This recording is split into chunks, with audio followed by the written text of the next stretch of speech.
Ladies and gentlemen, it's the Big Jiu-Jitsu Show. Don't forget to check out our sponsors, Trap and Roll Soap Company and Rolls Gear. You can find all of our old episodes at bjjshow.com. I'm Rob, and Randy and I decided to do another Facebook Live podcast episode to kind of talk about what we're seeing in a return to the mats after the lockdown, use of masks, things of that nature, just kind of our general change in attitude towards training. So let us know what you guys think about this episode, and feel free to message us on Facebook, Instagram, anything else, like all of our other social media platforms. And we really hope you enjoy this episode.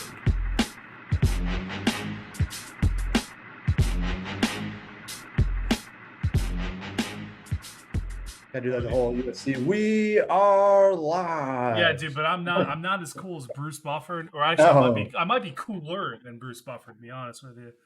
Because I heard, somebody was posting about it on MMA.tv, if you remember back in the day, mixedmartialarts.com or whatever, that he was just, almost like a man, not like a man-child, but he was annoying as shit at, some professional poker tournament thing, where he was just, just running around, grabbing people, trying to get them to come over and watch him.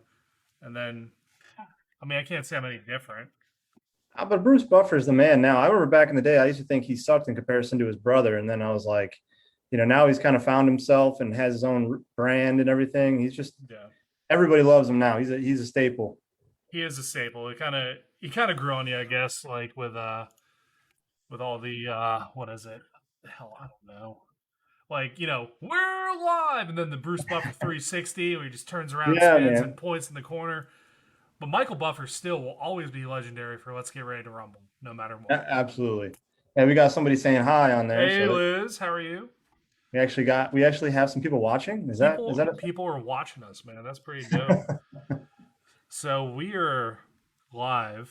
We've said that. We've stolen that. I don't have any Bud Light right now, so I can't really give the full effect. This podcast, maybe one day will be brought to you by Bud Light, but we'll see. Now we gotta find better beer than Bud Light. Yeah, we really do. Just got back from Worlds. How are you?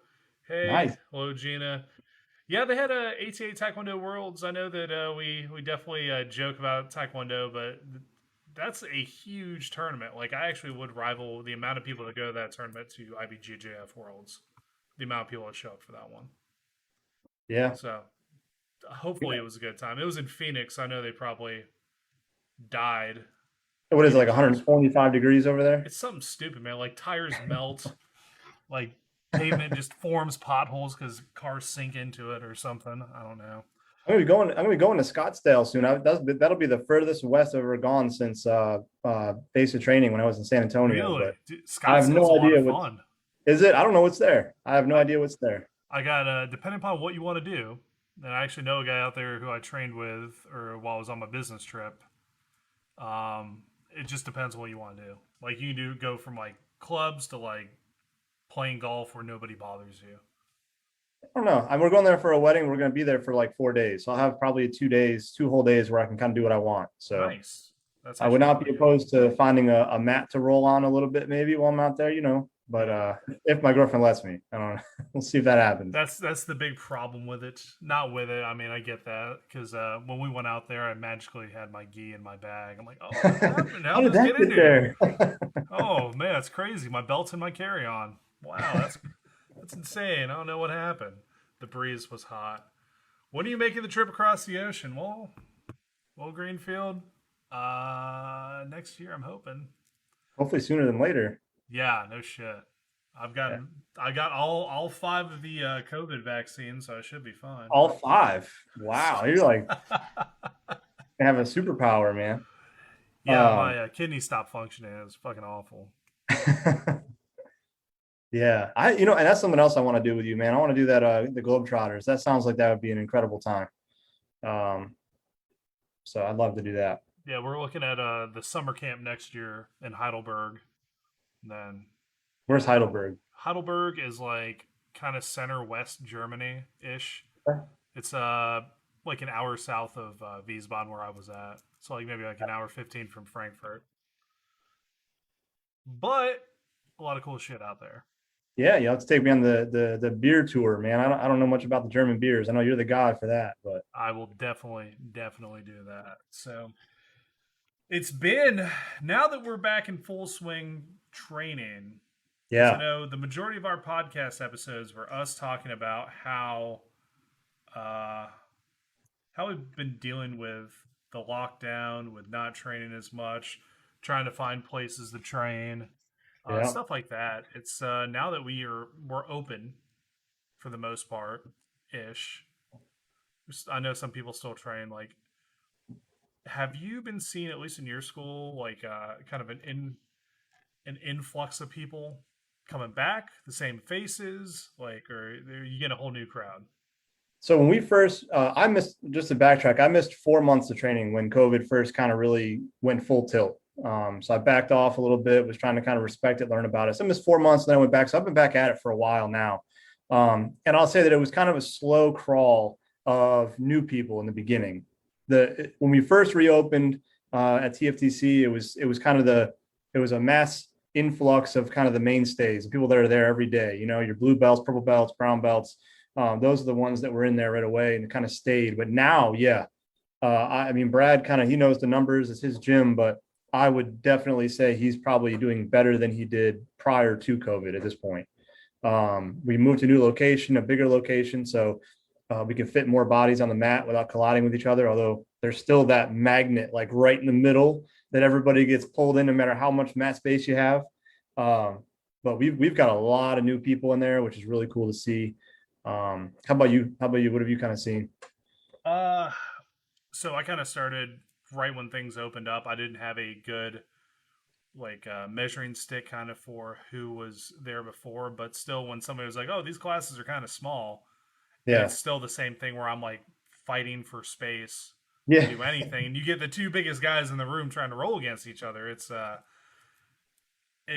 I kind of want to see what a pack class looks like, because right. it it's good to see that it's thriving again and people are still training. So I mean, I think that goes with like a lot of other places like the gyms, other martial arts schools, stuff like that. It's good to see that people are starting to come back, either people who were there before or brand new people. Now they're out and about and they're like, shit, what do I want to do? Let's do something that I haven't done before, like jujitsu. I mean, when I came up to or came down, came up, whatever. I had to look at the map in my mind.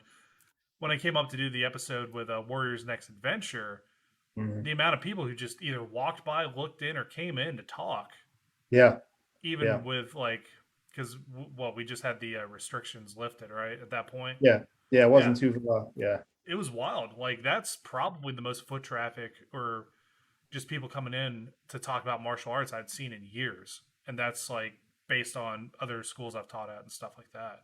well, and it's that I think a big part of our location helps. We got that like hipster T bar right next to that kind of helps a little bit.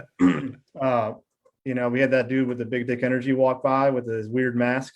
Hell yeah, I forgot about that That guy. guy. But what's awkward is when somebody comes in to ask about Brazilian Jiu-Jitsu and they're wearing a mask, which I'm not against mask wearing, but let me put that out Yeah, there. Like, you do what you feel you need to do, right? But at the same time, if you're going to come in and you're going to inquire about training in Brazilian Jiu-Jitsu and you're going to come in wearing your mask, like, bro, this might not be the place for you, because you're going to be getting sweaty and nasty with a bunch of people.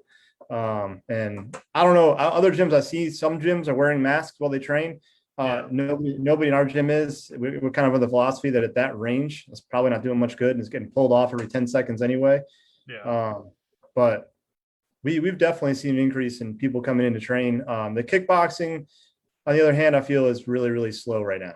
I have very, very few people showing up to kickboxing, which is frustrating, because you got to kind of justify it to yourself to show up when you've got like 3 or 4 people in there to train. Um, you know, but what are you going to do? That's, I guess, kickboxing in a jiu-jitsu academy, to my experience, has always been kind of one of those hot or cold things. Yeah. If your gym is a Muay Thai gym, you're going to attract a lot of people. But if it's one of those gyms that's predominantly a jiu-jitsu academy, the kickboxing program struggles. So, Yeah, that seems to, unless you're marketing MMA, which seems right. to like help that Yep. out. But Yeah. like you said, if you're just like a straight jiu-jitsu gym, you're going to have a hard time getting that clientele in that kind of wants to do boxing. It's almost like it's an afterthought. Like, Yep. I came here for Brazilian jiu-jitsu. People say you learn jiu-jitsu, it's going to be good, stuff like that. Then all of a sudden you're like, fuck it, I'll try Muay Thai. I mean, Yeah. it's another like, class I can do or whatever. But I'm almost thinking about trying to change the program, like the whole, like rebrand the whole kickboxing program at our school to where it's like supplemental to the jiu-jitsu, where you're augmenting your jiu-jitsu training with strikes. Because I mean, if you're doing it for self-defense or MMA, then obviously it's completely necessary to have a striking background as well. You don't have to be some phenom, you don't have to be the next Vasily Lomachenko, but you at least need to have a sound understanding of the fundamentals and how to strike and move and use the strikes to bridge the gap or close the distance or create distance. One of the two. You can't just be a grappler and expect to do very well in either realm. But it's just that's what I've seen since COVID is kickboxing is pretty much deteriorated to very few people, whereas jiu-jitsu has made a pretty strong comeback. So that's kind of funny because that's probably the more like social distancing friendly, one of the more right, social. Yeah, it's yeah, kickboxing. You're not like hugging the person or whatever. So I mean, that's kind of especially if you're Thomas. You know Big Thomas that trains at our gym. yeah. That dude, he social distances with one push kick. He's got like a 6 foot long leg. But But then yeah, it's oh, good to be back on the mats, man. It is great to be. I can't. I mean, it's been over. It's been what? I've been back at it for a while now, but it's still every day I go. It's like you don't take it for granted anymore. no, not at all. Just the ability to show up and get beat up. I mean, the gym I'm Yeah. going to right now, they definitely give it to me, and I'm very excited about it. Just like you can tell, like certain things. Like if you aren't doing it every day, Oh yeah. dude, I kind of fear going back after, because of these last couple weeks. But I Yeah. don't care, man. It's gonna be good. I was like, hey guys, back. Well, you felt good when you came up for the Warriors Next Adventure, man. You felt good when we were rolling. I'll appreciate that. It like the timing is there and stuff. It's I think something that saved me with that is the fact that you and I rolled for like 10 minutes as opposed to like the usual hour and a half where I get my ass kicked for like the Yeah. full time. Like it's good, it's bad, but it's definitely needed, and I do appreciate that. It's just getting back into the swing of it, trying to get as many days in as I can. Yeah. And so something I was actually talking to Sean about the Sean from the first host of the podcast. He gave me a call and we were talking about it. And has your philosophy, because we kind of chatted about our viewpoints and kind of where our headspace was with the jiu-jitsu right now, because he's training again, which is good. But has your philosophy kind of changed, or like kind of your viewpoint of jiu-jitsu? And I'll explain what I mean. So for me, I actually knocked off, or like not knocked off, but like unfollowed a lot of meme pages, like a lot of jiu-jitsu stuff in general, because I was getting kind of like, I want to kind of like just pull back and just do me jiu-jitsu, right? Yeah. I guess I kind of like what happens with the podcast, what happens with all this stuff, like between being busy and just, I kind of wanted it to like maybe sink away from the overall jiu-jitsu community, which I know is not really a good answer, but just like I wanted to just train. Yeah. I didn't care about competition. I just want to make sure I get better at it. Like competitions come and go. If you win, great. Like, if you want to compete, that's great too. But I'm just curious to see if something like that has changed since the lockdown. Because before the lockdown, I'm like, yeah, let's compete. Let's do all this shit.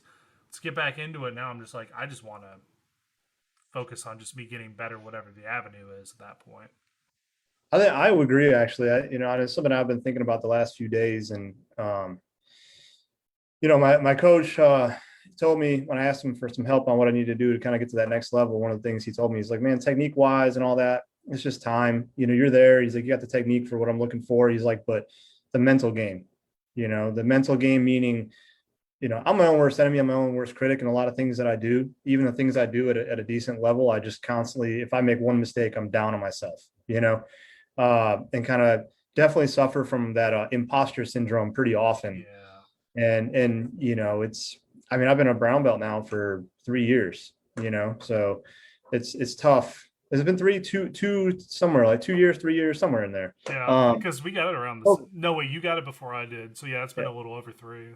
Yeah, But I mean, COVID obviously knocked 4 months off of that, but it's just I'm kind of the same way as you. I don't.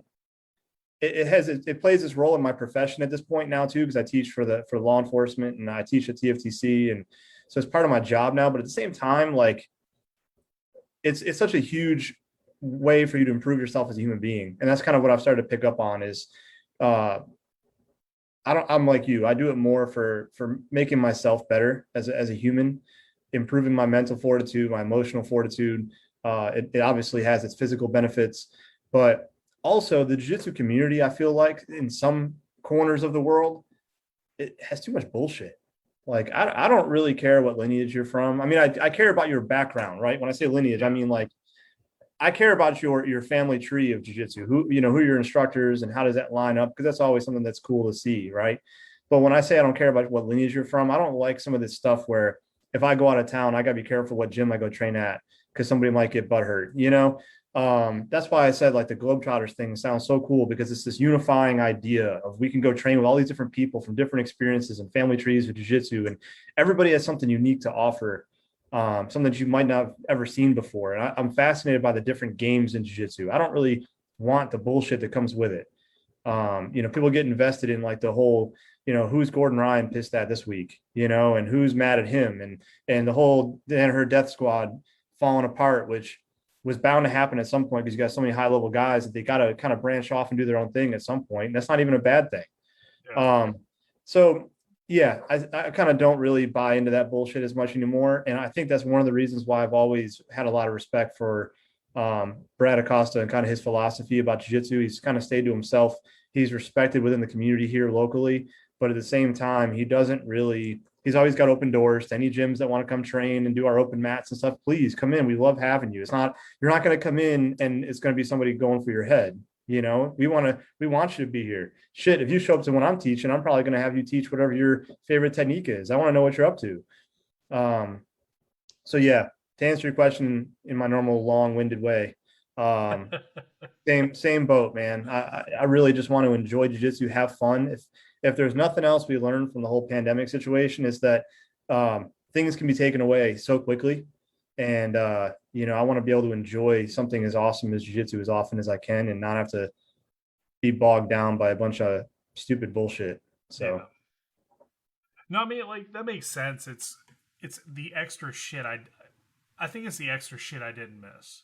Like I guess we go back and kind of talk about it. You're talking about like lineage, like mhm. saying that I don't care what lineage it is, just as long as we can train. There's no like, what the hell are you doing training at this school? They're under Exactly. this guy. Like Yeah. who Yeah. fucking cares? Honestly, Yeah. um, I would say that that's kind of going back. That's all the little shit. Like I don't care about. Like Yeah. yeah, the memes are funny from time to time, but when my entire like when my entire Facebook feed is like, oh, that face you make when your partner has stinky gi, like yeah, I get it. I think there's a demographic for it, absolutely, Yeah.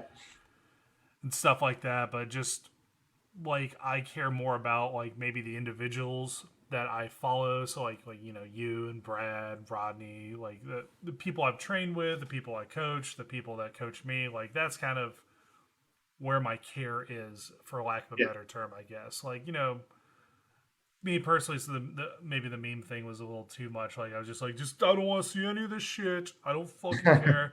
Like I think it's more or less like now that anybody could train wherever they want, or that now that I got the privilege of coming up and training with you, which was when I was on my business trip, it was hard to find somebody to roll with, and it was almost Yeah. like a secret society of just Yeah. like I even posted on the group page. I'm like, hey guys, are you guys rolling out here? What are the restrictions? They said, oh, we can't, COVID. And then I get like this Yeah. weird message like there may be some people with similar interests as you. I'm like, where are they meeting?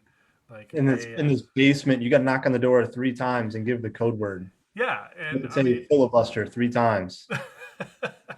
but it was good to do that, and it was just back to the basics. It was like we're training to train. We're not training to you know videotape ourselves, or I'll say it. It is. I do have a favorite meme. It's the guy who's like, hashtag no days off, Matt Savage, all that shit. And then it's Yeah. like, was it Tobias Funke from Arrested Development sobbing in the shower? Like, Yeah. they're like, what's really going on? I'm like, yeah, that's normal day for me. But Well, um, and there's always a place for the hard roles too, but even yeah, those I've found have been less frequent than they used to be when I was like a blue or a purple. Again, referring back to Brad, not trying to like kiss the dude's ass or anything. He's probably not even watching. But one of the things I like, and I've seen it with a lot of other black belts too, uh, is how they do this thing where it's like they just chill. yeah, They're so chill, and then they go through their flow rolls and their stuff like that, and they're staying real smooth and relaxed. And then all of a sudden, when they got that submission, that's when they bite. And then you tap and they move on. It's nice and easy. They're having a good time. Brian Mingy was able to do that at a very high level, especially for a bigger guy. The way he'd move was always impressive. Samuel Braga that we've had on the show is the same way. I mean, I could roll with him for hours and not get hurt, but you would know you got your ass kicked, and it yeah, was a good time. It was a good time. And there are people that I've rolled with recently that I've stopped rolling with altogether because it's just like every match is like the freaking ADCC championship. And I'm like, come on, like, listen, I'm coming in here because I enjoy jiu-jitsu and I'm rolling. I got a job I got to upkeep. I don't have time to keep getting hurt and having this, bullshit ego battle. Like, in kickboxing, I don't know, some of the people that are listening, maybe you guys do some kickboxing. We do this thing, we do partner drills where it's like 1-for-1 or 2-for-2. You kind of fire combinations back and forth. And, when your partner's throwing, you're basically just hard blocking. You're not eating them, but you're not just, you're not like slipping, bobbing, and weaving and making them hit nothing but air. You're kind of like yeah, shin block, forearm block, that type of thing. And you're going back and forth. Well, sometimes you can do that in jiu-jitsu when you're rolling. It's like I throw out a submission, you defend it, and you throw a submission at me. And then, you know what I mean? We can go back and forth, and holy shit, you tap me and you're a blue belt. Oh my God, I should just turn in my belt tomorrow. Like, I'm just over all the BS. yeah. Over it. I'm with you. I'm with you. Just train, have a good Yeah. time. Yeah. Like, I mean, like, who cares? yeah, like what? So international. Oh, what's up, Raj? How you doing, man? Raj is Is that a probably one of nickname? them. Is that Yeah, a legit is that a legit nickname for you? yeah. Because so Roger, I met at the Origin camp back in 2018, and because I came from Germany, they started calling me International Rob. International So Rob. International Rob, but it's one of my favorite nicknames. Um, Not just more or less like hell. I don't even know where I was going with that shit. You got distracted. I did get distracted. Roger came up, but that's okay. It's a welcome distraction. Well, Um, International Rob is better than Rob Priester. We call him Crazy Rob, which Priester said hi. He misses you, by the way. He keeps asking about you. He wants you to come Fuck, back up and do some I more gotta for him. call him. I gotta call him. I'll call him. Yeah. Oh, and then Maki's there too. Miss you too, man. Speaking of people that beat me up and I trained with, but it's like I don't care. I don't care. I get beat up. Like there was okay. That's what it was. I remember now. So we're talking about rolling, and we're talking about rolling for like real easy for a long time, not having to deal with people trying to kill you. And I did a couple rollathons. It was like the first one was like 6 hours, the next one was like 8 hours. It was awesome, and it really is it's an exercise in how long you can roll, kind of control yourself, and make sure you're not killing each other. So Yeah. the first time I did, I was tired. I was like, okay, I got to pace myself. And then some of the people on the second one came in, and it was a couple guys my size, and he legit was trying to like rip my leg off and try to like give it back to me. I'm like, Yeah. fuck, man, I'm really trying not to kill myself in the third hour of this thing. I got 5 more after it, and of course I'm giving it back to him because my big dumb like gorilla mind is like hit him harder, do more damage, beating my chest and stuff. And then he leaves after hour 3. Not because he was like, "Oh, I'm done with this. It sucks." He's like, "Oh, I got to work. I just came in to get Yeah. some rolls." I'm like, "God damn it!" So like, no, Yeah. I have to suffer the consequences for it. So it was like a good lesson. But there was somebody there, and this kind of, I guess, reined it all back in and kind of going with what you're talking about. I went up to roll with him, and of course, my intentions is, we've rolled before too. Um, I don't try to hurt people based on size, Right. like at all. Like, because that's like in the forefront of my mind is safety, and I want to make sure that the person I roll with is feels as safe as possible, and I don't do anything wild that's going to hurt him. So I went up to him. I said, "Hey, would you like to roll?" He's a black belt. I was a brown belt, and he's like, "Hey, just had surgery.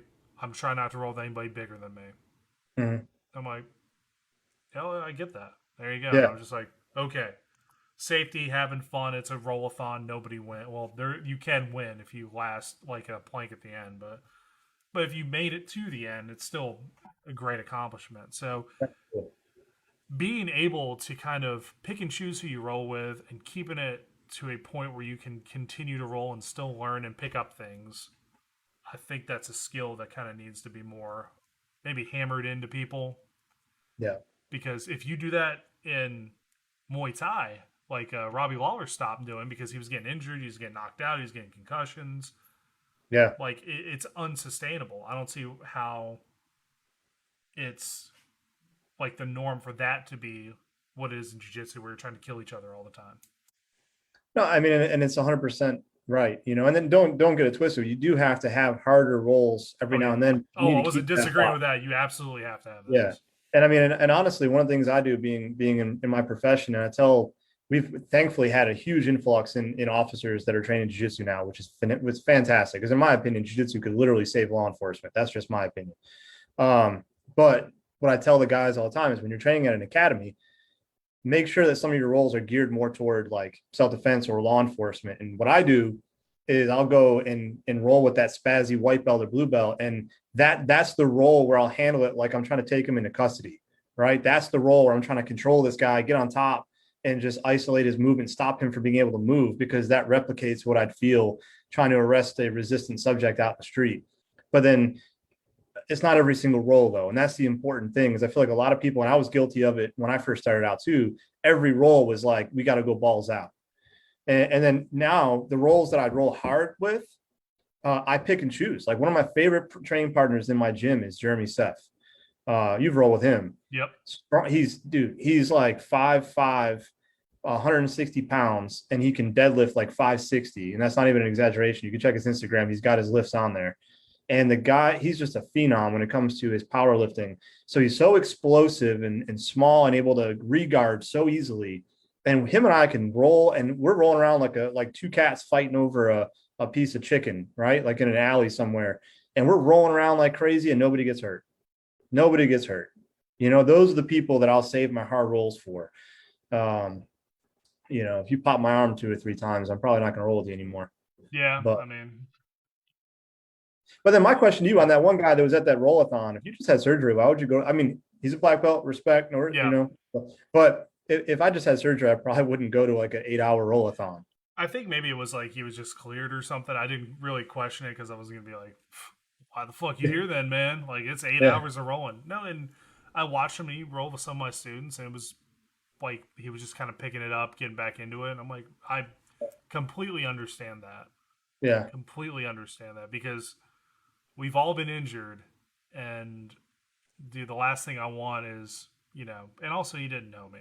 I didn't know him either, so I feel like it's kind of a smart move in a sense because Lord knows I'm like that guy who just came in. He was my size and he legit was trying to like it almost felt like he was trying to separate my leg from my hip in some like instances because he would grab the ankle lock or Yeah. attempt to, and instead of like positioning correctly, he would just grab as much leg as he could, put his foot like one on like right above my hip and one on the other leg, and just pull like he's trying to fish. Yeah. I mean, Yeah. granted, it made for a real easy guard pass into a mount, but Right. I can see that. it was still. I was like, dude, you need to chill out, man. We got many more hours of this shit to go, and you're trying to kill me. So, Yeah. but that's the whole thing. And like you're talking about, you take the spazzy white belts or whatever. That's kind of like how it was explained to me. Like blue belt. When should you start, getting looked at for blue belt? And I was told it's when somebody's able to handle that untrained person who's trying to almost kill him in a Yeah. grappling situation. They can hold them and just at will do whatever they want to them. And that should Yeah, be like about that time. that makes sense. That makes sense. I like the idea too for blue belts. Granted, it's not my decision right now, but I think one of the things I've been thinking about as we go through the ranks is, what am I looking for? And I think with blue belts, one of the things I like is that if they have at least two escapes from every potential bad position and at least two options from each position, just two. Like that's the magic number two. You could be, maybe your two submissions you go for all the time are armbar and kimura. And you have those submissions from a lot of different areas. You can get it from guard, you can get it from side mount, you can get it from mount. And then you've got two mount escapes, you got two side mount escapes, you got two north-south escapes, you got two back mount escapes. I think that's where, you look at that, and that's a good time for a blue belt too. That survivability and being able to change it over to where now you're trying to attack, because white belt we know is all about just pure survival and suffering. Yeah, pay your dues, man. That's the best way to do it. Is get beat up as a white belt. Go as hard as you possibly can, and then not listen to people say stop going as hard as you possibly can because you're going to pay for it in the end. Yeah, and then the cycle keeps repeating. They're like, hey man, I was white belt like you. Don't do that. Like, yeah, okay, old man. Well, and that's where jiu-jitsu is a microcosm for life, though. Because how many times do you have something that you look back on, you're like, why did I notice this earlier? People told me, and it's just like you weren't ready to receive the information. You weren't at that level in your brain yet to receive that. And there's really nothing you can do about it. Like, I'm sorry, we only have like 4 people in here, so I don't think any of them are 16. But if there are any 16-year-olds that listen to this at some point, just know you're a douchebag and nobody likes you. But that's age appropriate. That's age appropriate. Like, nobody liked me when I was 16 either, other than other 16-year-olds. That's basically it. Because it's just age appropriate. You're going to be a little asshole when you're 16. And so when you're a white belt, know that you're basically the 16-year-old on the mat.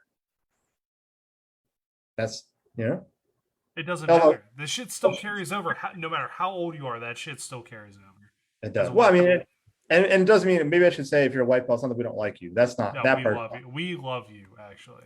Yeah. This is not we're not a white belt bashing podcast. Like we say it because that is like generally okay. So for me, I will actually bring this back. So like what I look for is I think one of the main things is being able to control your emotions, being able to control like your panic, because it's a it's a panicky sport. I'm having some other guy or gal on top of me actively trying to like choke me out. Yeah. And if you've ever wrestled, if you've ever like been in a physical altercation or whatever, it's absolutely exhausting if you don't know what the hell you're doing. Yeah. To be on the ground trying to hit somebody and they're hitting you or they're trying to hit you and you have no idea. It's a crapshoot. Either you're going to roll or they're going to roll and they're going to be on top or you're going to be on top and it's going to be that. So being able to just take it all in and be like, I know what to do here. This person's on top of me. They're like punching me, hands up, guard your face, hip bump. You have everything down while somebody's actively trying to either to submit you or hit you. Yeah. I think that's kind of like a big piece of it too. Maybe not like straight into blue belt, but like a good beginning, like understanding of the calmer I stay, the easier this is going to be. I just saw Vernon Kirk join the Vernon Kirk, man. What's up, buddy? Oh, is he in here? Says he's watching. Oh, it says he is. Oh, no, we're creepy. Unless it was one of those quick like joins. Oh shit, I didn't mean to click that. Let me back out. Oh Jesus, they see me. I'm out. But yeah, no, I agree, man. And I think honestly. So I think I've talked about this before on the podcast. Claustrophobia used to be a really big issue for me, like tremendously big issue to the point where it literally ended my military career early, right? And jiu-jitsu is something I credit majorly for my being able to get over it for the most part. I mean, if you suffer from true claustrophobia, it never truly goes away completely. It's always kind of there in the back of your mind, but it's learning how to kind of control that response. And it's exactly what you just talked about. You got somebody on top of you, you feel like you can't get out. To me, what I learned about claustrophobia, for me at least, I'm sure everybody, it might be a little bit different. For me, it was the belief or the perception that I couldn't get out of the situation I was in, right? Yeah. So you take somebody who's really claustrophobic, you put them in a tiny elevator crammed full of people. Well, guess what? They're at the mercy of that elevator, and they're at the mercy of all those people. They can't get off the elevator, and they get very panicked. They're not in control of the situation. Whereas in jiu-jitsu, when you first start out as a white belt and you got somebody on top of you in full mount or side mount with that cross-face position, it's very natural for people to feel claustrophobic and panicky in that moment. And it starts to go away when, like you just said, you learn, okay, I know what I need to do, right? Like I need to get my frames, I need to start shrimping away, I need to get my underhook or whatever your escape is in that particular moment. Maybe it's, if you're in mount, it's the hip escape or the trap and roll or whatever. But when you start having options and they work and you realize, hey, I'm not really stuck here, right? Like he's got me here for a moment, but I know I can get out. That's when those symptoms tend to alleviate themselves, or at least that's how it worked for me. And it kind of just carried over to where now the gas mask used to be a big issue for me. Now I'm on a tactical unit. We wear a gas mask all the time. So it's just kind of having the understanding that you're in control of yourself and that you have options. I think that's huge. And I think that's another area where jiu-jitsu is so important, man. So big. Don't blame me with the gas mask. Those things suck. They suck. And you know what? They still suck. I can wear it for hours now and it's not a thing. But they still suck. They still really suck. Yeah. They passed us out. They gave us some for work, and I'm like, threw it on. I'm like, yeah, this is still fucking terrible. I hate it. Oh, yeah. So yeah. Good on you for being able to wear it for a couple hours. I probably get like a good 15 minutes in where I'm just like, nah, I'm taking a risk.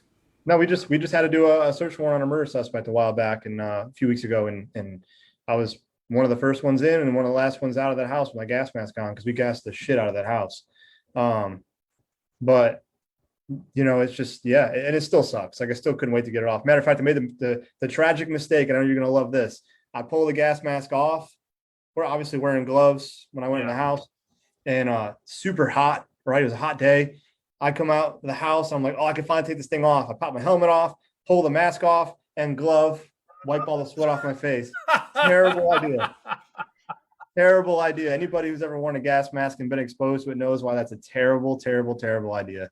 And it just got worse when I went home and took a shower. I was gonna say the initial with all the sweat too, just all the open pores, man.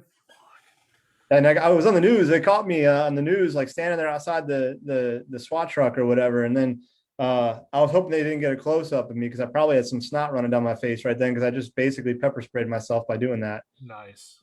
Yeah. Man, where was all these people at? They come in and they go. They got to stick around. So I want to start getting some questions answered. We got what kind of questions you guys got? Anything? Anything you're out there? Ask. Like we're legit just hanging out. Apparently we can bring them on the freaking camera. Did you see that button? I've never done that before. Wait, hold on. I'm looking. It says you can click on it and it says bring them on the camera.